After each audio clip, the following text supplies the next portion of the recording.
Earlier today, Cardiff Council's Cabinet considered a report setting out the financial challenges this council faces in the coming financial year, with an expected budget gap of around £53 million. Now, this is the biggest gap this council has ever faced and comes as a result of spiralling cost pressures.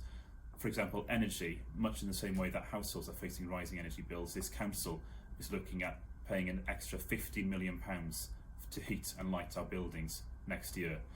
Food, we know, is going up, which affects critical elements like our school catering function. And then, of course, there's workforce pressures.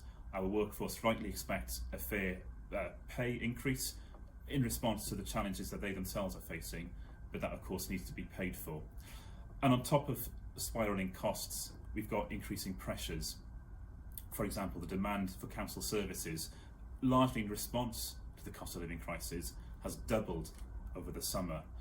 And social services, who of course are at the forefront of our response to the COVID pandemic, are now under more pressure than ever before as we try and help the NHS through this current winter and beyond.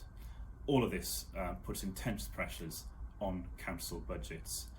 And contrary to what some people understand, council tax is not the main funder of council services. It's in fact a block grant from the Welsh Government, who in turn receive a grant from UK governments.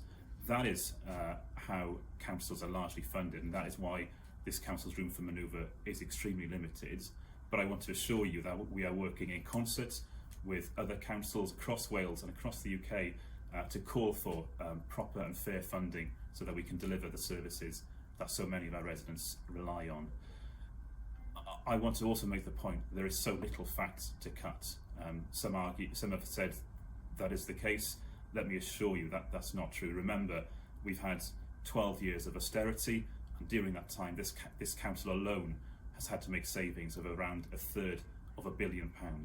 So there is very little room for manoeuvre in terms of driving efficiencies out of council services.